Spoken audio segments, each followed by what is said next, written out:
So కల్కి 2898 AD movie ఓటీటీలోకి వచ్చేసింది అనమాట. చాలా డీటెయిల్స్ దొరికాయి, టైం పట్టింది, బట్ స్టిల్ చాలా డీటెయిల్స్ దొరికాయి. లాస్ట్ వరకు చూడండి, ఖచ్చితంగా ఈ డీటెయిల్స్ అయితే అస్సలు మిస్ కాకండి. సో వితౌట్ ఎనీ డిలే మీరు సబ్స్క్రైబ్ చేసుకున్న వెంటనే స్టార్ట్ చేద్దాం అనమాట. సో మనకి ఈ సినిమా స్టార్టింగ్ లోనే ఒక యానిమేషన్ చూపిస్తారనమాట. దాంట్లో మనకి కృష్ణుడు, అర్జునుడు, అంబుల పొదం మీద పడుకున్న భీష్ముడు, అధర్మంగా కర్ణుడు, దుశ్శాసనుడు, దుర్యోధనుడు, మిగిలిన వాళ్ళందరూ కలిసి చంపేసిన అభిమన్యుని కూడా చూపిస్తారు. ఇక్కడ కర్ణుడు రథచక్రం ఎత్తుతున్నప్పుడు అర్జునుడు బాణం వేసినట్టు చూపిస్తారు. కాకపోతే మహాభారతంలో అలా జరగదన్నమాట. అతనికి శాపం ఉంది కాబట్టి రథచక్రం అక్కడ దిగిపోతుంది. కర్ణుడికి కృష్ణుడికి మధ్యలో ఒక కాన్వర్సేషన్ జరుగుతుంది. అప్పుడు కృష్ణుడు చెప్తాడనమాట అర్జునుడికి బాణం వేసి అని చెప్పేసి, అలా చనిపోతాడు అన్నట్టు. బట్ ఈ మూవీ పార్ట్ ఆఫ్ ఫిక్షన్ అన్నారు కాబట్టి ఇవన్నీ లైట్ తీసుకోవచ్చు.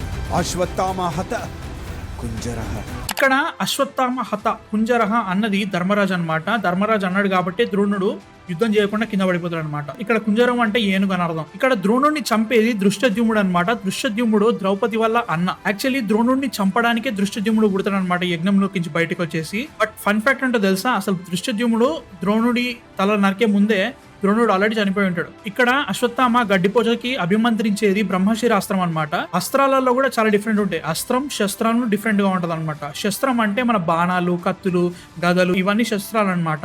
అస్త్రాలు అంటే మంత్రించి వదిలే వాటిని అస్త్రాలు అనమాట. ఆ అస్త్రం అనేది దానికి ఒక మంత్రంతో యాక్టివేట్ అవుతుంది. ఆ మంత్రం దేని మీద ప్రయోగించినా గానీ అది అంత శక్తివంతం అవుతుంది అనమాట. సో అందుకే ఇక్కడ వీళ్ళు గడ్డిపోచని తీసుకొని బ్రహ్మశిర అస్త్రంగా మార్చారనమాట. దాని పవర్ ఎంత అంటే కొన్ని వందల న్యూక్లియర్ బాంబ్స్ పేలినంత పవర్ ఉంటది అనమాట దాని ఒక్క దాంట్లోనే. అందుకే ఎప్పుడైతే అశ్వత్థామ దాన్ని వదులుతారో టోటల్ ప్రకృతి మొత్తం పిడుగులు పడతా ఉంటాయి అనమాట. అంత పవర్ఫుల్ గా ఉంటుంది బ్రహ్మశిరాస్త్రం. ఇక్కడ అమితాబ్ బచ్చన్ గారి ఫేస్ టోటల్ గా CG డబుల్ చేశారు, డిఏజింగ్ కాదనమాట. CG డబుల్ తో చేశారు కాబట్టి మనకు కొంచెం యానిమేషన్, రిగ్గింగ్ కొంచెం తేడా కనిపించింది అన్నట్టు. కొంచెం ఎమోషన్ అంత బాగా లేదు. మేబీ డీప్ ఫేక్ చేసి ఉంటే డిఫరెంట్ ఉంటుందేమో కానీ, but this is still very well done. ఇక్కడ శ్రీకృష్ణుడు రాగానే వెనక తెల్ల గుర్రం వస్తుంది అనమాట. నాకైతే మాత్రం పెద్దగా ఆలోచించేది ఏది లేదు. ఇది కల్కి మూవీ, కల్కి నెక్స్ట్ అవతారం కాబట్టి వెనక తెల్ల గుర్రం వెళ్ళింది అనుకుంటున్నాను. అంతకంటే పెద్దగా ఆలోచిస్తే కష్టమే. కాకపోతే ఈ సీన్ అంతా కూడా సూపర్ గా రాసుకున్నారు భయ్య. టోటల్ బ్యాక్గ్రౌండ్ గానీ, అక్కడ పడిపోయిన శవాలు గానీ, ఏనుగు గానీ, ఆ ఫైట్ సీక్వెన్స్ గానీ, కృష్ణుడు చెప్పే డైలాగ్స్ గానీ, ప్రతిదీ కూడా వెరీ వెల్ డన్. కలియుగం వస్తుంది, కలి వస్తున్నాడు.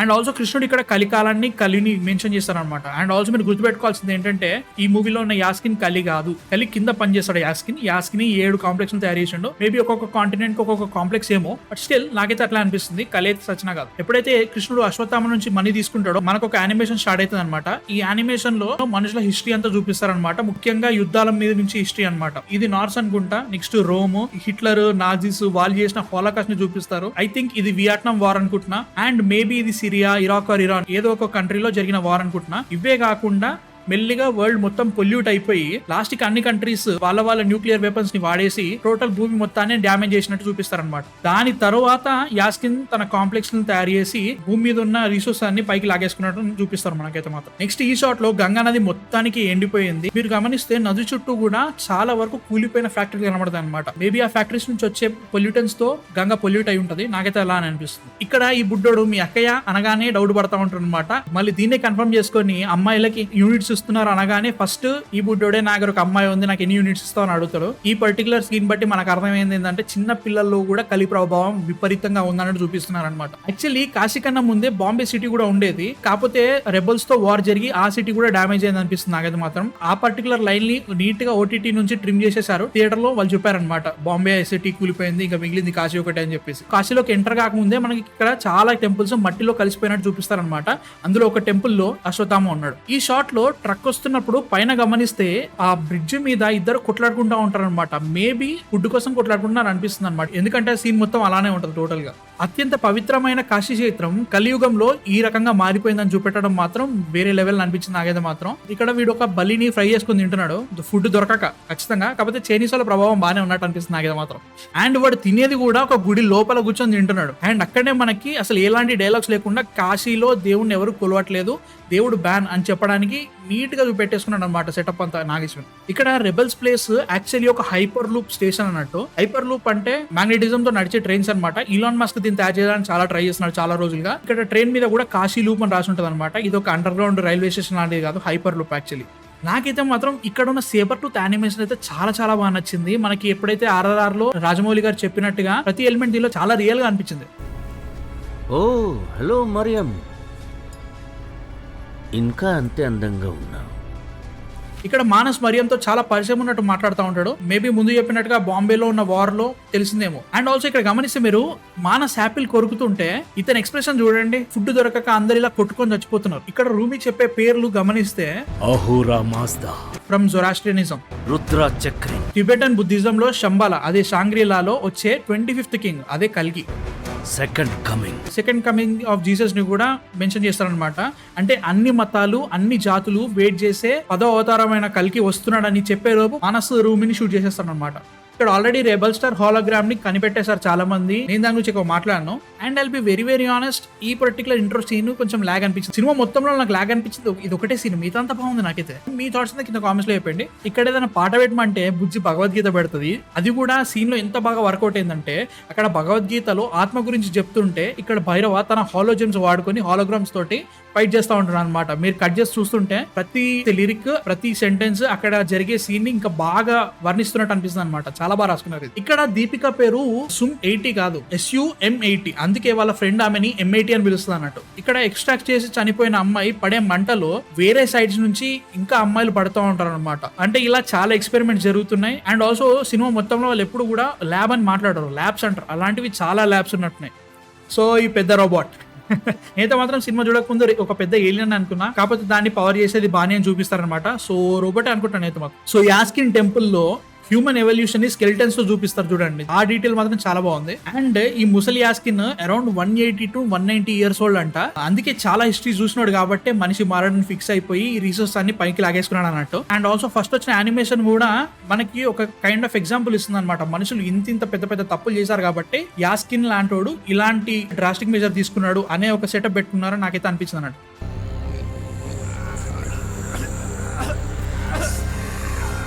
ఈ సీన్ చూసిన తర్వాత నాకు ఒకటే అనిపించింది, కంటి చూపుతో కాదు కన్నీటి చుక్కతో చంపేశాడు ముసలోడానికి.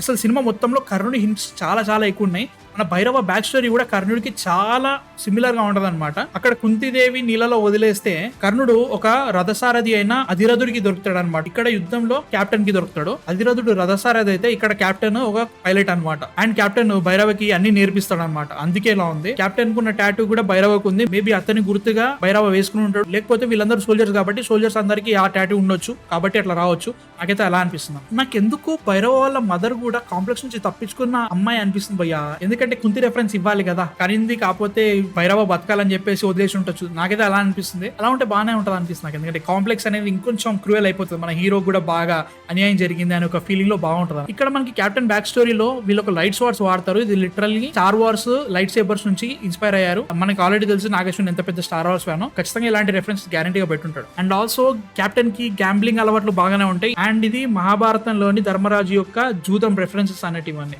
ఇక్కడ కాంప్లెక్స్ ముందు ఒక స్టాచ్యూని చూసారా, మనుషులు బతుకుల మీద నిల్చున్న వాళ్ళు కనబడుతున్నారు అనమాట. సో కాంప్లెక్స్ లో బతికే వాళ్ళు కాంప్లెక్స్ బయట బతికే వాళ్ళ మీద ఆధిపత్యం చెలాయిస్తున్నారని సింబాలిక్ గా చూపించారు అనమాట. కాకపోతే దీన్ని మళ్ళీ నేను గమనించిన తర్వాత Harry Potter the Deathly Hallows part 1 లో వీళ్ళు మినిస్ట్రీ ఆఫ్ మ్యాజిక్ లోకి వెళ్ళినప్పుడు అక్కడ మగల్స్ అండ్ వేరే జాతి మ్యాజికల్ క్రీచర్స్ అన్నిటి మీద విజర్డ్స్ వాళ్ళ ఆధిపత్యాన్ని చెలాయిస్తున్నట్టు ఒక స్టాచ్యూ ఉంటది. మేబీ అక్కడి నుంచే ఇన్స్పైర్ అయ్యారు అనిపిస్తుంది నాకైతే మాత్రం.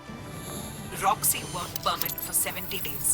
ఇక్కడ రాక్సీ వర్క్ పర్మిట్ 70 days అంటుంది, బట్ ఇక్కడ మాత్రం 91 days అని చూపిస్తారు మనకి. మేబీ మిస్టేక్ కావచ్చు, కాకపోతే నాకైతే మాత్రం 21 days ఆల్రెడీ వర్క్ చేసిన తర్వాత 70 days రిమైనింగ్ అని ఉండొచ్చు అని నాకైతే అనిపిస్తుంది అన్నట్టు. బట్ మేబీ మిస్టేక్ కూడా కావచ్చు. ఇక్కడ గాంధీవం దొరికే ప్లేస్ లో అన్ని డ్యామేజ్డ్ స్పేస్ షటిల్స్ ఉన్నాయి. నాకైతే మాత్రం చూసిన వెంటనే సముద్రం అనిపించింది. ఎందుకంటే స్పేస్ షటిల్స్ అన్ని మళ్ళీ భూమి మీద పడేవి అన్ని సముద్రంలో పడేస్తారు అన్నట్టు. అదొకటి అనుకున్నా గానీ మహాభారతంలో స్వర్గారోహణ పర్వంలో అర్జునుడు తన గాంధీవాన్ని సముద్రంలోకి వదిలి వస్తాడనమాట. సో వీళ్ళకి ఎక్కడ దొరుకుతాయి, సముద్రంలో దొరుకుతాయి కాబట్టి అదే అనుకుంటాను అయితే మాత్రం. అసలు సందు దొరికినప్పుడల్లా కర్ణ హింట్ మాత్రం మామూలుగా ఇవ్వలే భైరవకి. మనకే బల్బెలగలే ఇక్కడ జాతకము, అక్కడ వీలు పడడం, ఈవెన్ భైరవ కొద్దిసేపు కర్ణుల్లా మారడం కూడా చూపిస్తారు. అందుకే తల షేక్ చేసుకుంటాడు. ఇదంతా కూడా ముందు నుంచే ప్రిపేర్ చేసి వచ్చాడు, మనకే ఎలగలే.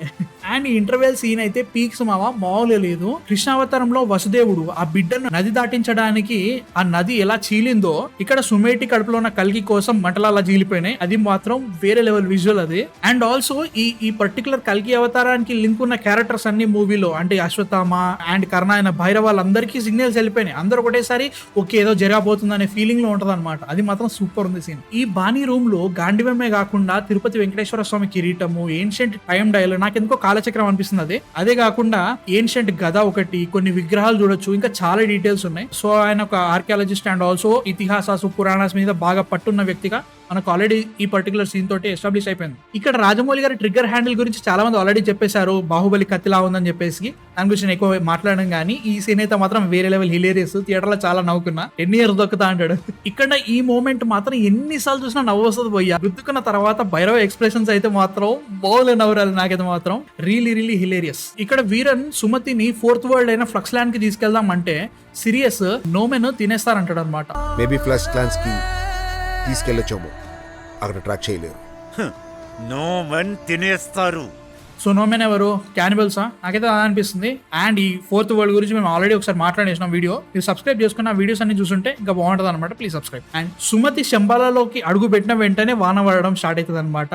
అంటే దేవుడు భూమి మీదకి వచ్చేసాడని చెప్పడానికి ఇంతకన్నా లిటరల్ ఎగ్జాంపుల్ ఇంకేముంటది. నాకైతే సూపర్ అనిపించింది ఆ సీన్. ఇక్కడ సుమతిని చూసి అన్ని మతాల వాళ్ళు, అన్ని జాతుల వాళ్ళు హ్యాపీ అవడం చూపిస్తారు అనమాట. అంటే ఒక్క హిందూ రిలీజనే కాకుండా ప్రపంచంలో ఉన్న వాళ్ళందరూ కల్కి అవతార రాక కోసం ఎన్నో వేలుగా వెయిట్ చేస్తున్నట్టు చూపించారనమాట. ఇక్కడ అశ్వత్థామ మహాభారతంలో అందరికంటే బెస్ట్ ఫైటర్ కర్ణుడు అంటారనమాట. టెక్నికల్లీ అది అయితే కరెక్ట్ కాదు భయ్య.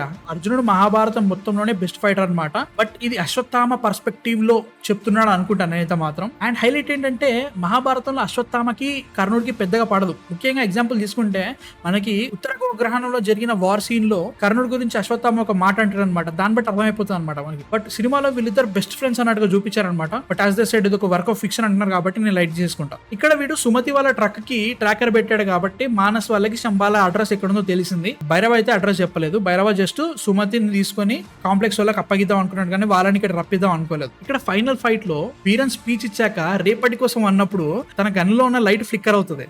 దానికోసం అక్కడ వీరన్ ఆ గన్ ట్రిగర్ ని క్లిక్ చేస్తూ ఉంటారు అనమాట. అంటే ఆ గన్ ట్రిగర్ నొక్కితే జస్ట్ లైట్ మాత్రమే వస్తుంది. బట్ స్టిల్ తర్వాత విఎఫ్ఎక్స్ తో యాడ్ చేశారు. మీరు గమనిస్తే ఎప్పుడైనా కానీ రెబెల్స్ వాళ్ళ వెపన్స్ అన్ని బ్లూ కలర్ తో మెరుస్తూ ఉంటాయి అనమాట.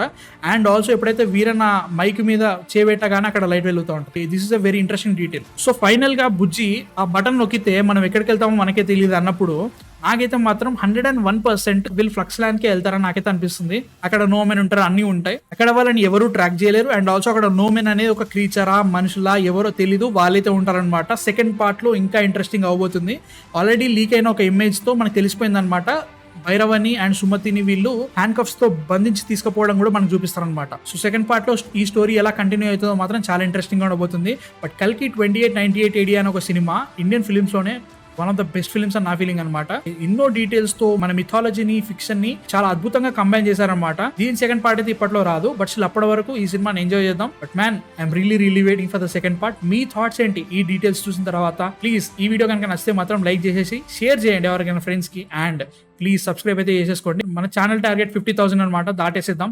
సో యా గైస్, మీ థాట్స్ కింద కామెంట్స్ లో చెప్పండి. అంతవరకు నెక్స్ట్ వీడియోతో మళ్ళీ కలుస్తా. అంతవరకు man of fiction signing off.